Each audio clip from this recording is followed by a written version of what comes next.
বন্ধুরা, আমি আবার রান্নাঘরে চলে এসেছি।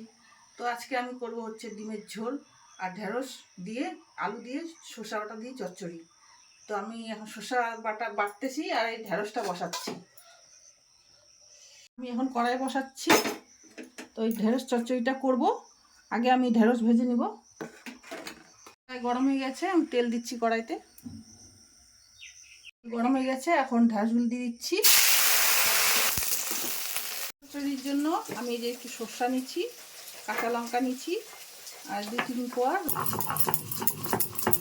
ঢেঁড়সটা ভাজা হয়ে গেছে, আমি নামাই দিচ্ছি। এটা ঢেঁড়সটা ভেজে নিলে ভালো হয় আলাদাভাবে। আবার অনেকে আলু আর ঢেঁড়স একসঙ্গেই ভাজে, তা আমি ঢেঁড়সটা আগে ভাজছি। তো এইভাবে এটা করে নিলে পরে টেস্ট হয়। এখন এই কালো জিরা ফোড়ন দিচ্ছি একটু। আলুগুলি ছাড়ছি ঢেঁড়স চচ্চড়ির জন্য।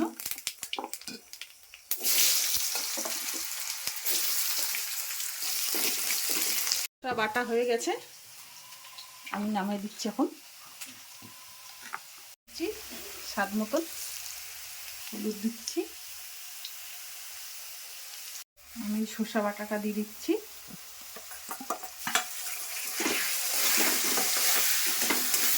একটু সামান্য ভাজিয়ে তারপরে দিব ঢেঁড়সগুলি। বেশি ভাজলে সেটা হয়ে যায়। ভাজা হয়ে গেছে শসাটা, আর শসাটা বেশি যদি ভাজি তো তিতে হয়ে যায়, তাই আমি অল্পই ভাজলাম। এই ঢেঁড়সগুলি দিয়ে দিচ্ছি এখন।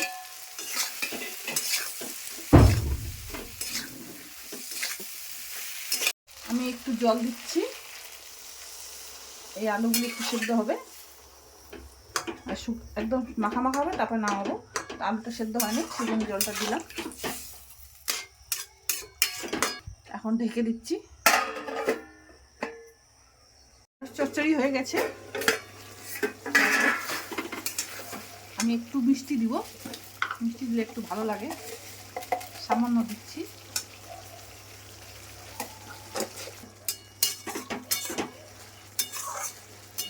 হয়ে গেছে, নামিয়ে দিচ্ছি এখন।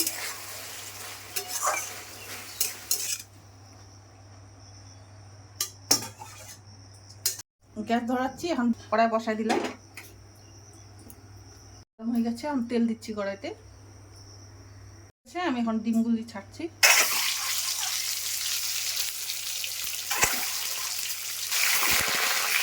যা হয়ে গেছে, এখন আমি নামিয়ে দিচ্ছি। তেলের মধ্যে আমি ফোড়ন দিচ্ছি, একটু জিরা ফোড়ন দিচ্ছি, তেজপাতা দিচ্ছি, এই যে পেঁয়াজ কাঁচা লঙ্কা কেটে রাখছি এটা দিয়ে দিচ্ছি। পেঁয়াজটা ভাজা ভাজা হলে পরে তারপরে আমি মশলা দেবো।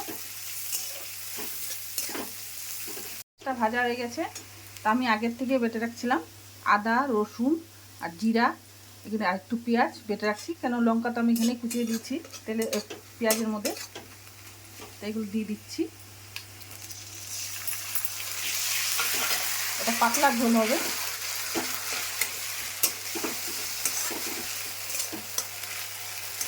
স্বাদ মতো লবণ দিচ্ছি, হলুদ দিচ্ছি,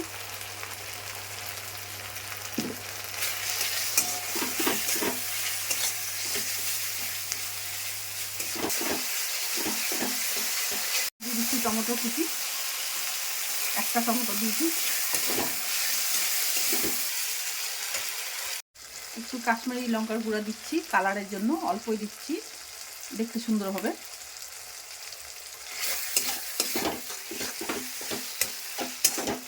কষানো হয়ে আসছে, এই যে তেল ছাড়ছে দেখো।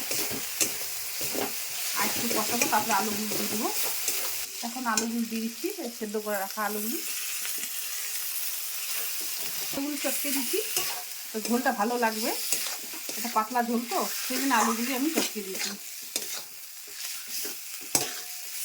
এটা একটু কষাইনি, তারপর ওই যে পাশের গ্যাসে জল বসাইছি, ওই জলটাই ঢেলে দিই ওখানে।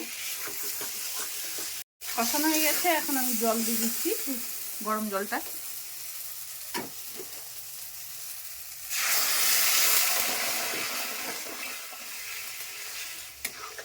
বেশি করেই দিলাম জলটা। ডিমগুলো এখন ছেড়ে দিচ্ছি।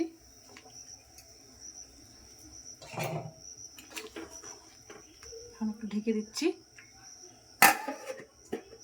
ডিমের ঝোল হয়ে গেছে, আমি এখন ধনিয়া পাতা দিয়ে নামাই দিব। এটা আমাদের উঠানে ধনিয়া পাতা অনেক হয়েছে, এর আগে ভিডিওতে বলছিলাম, ওখান থেকেই তুলে নিয়ে আসছি। বিলাতি ধনিয়া এটা দিয়ে দিচ্ছি। খুব সেন্ট এই ধনিয়া পাতাগুলি।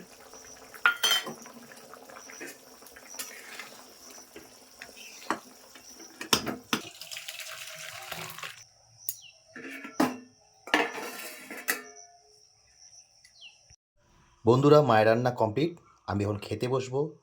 তো আপনারা তো ভিডিওর মাধ্যমে দেখলেন।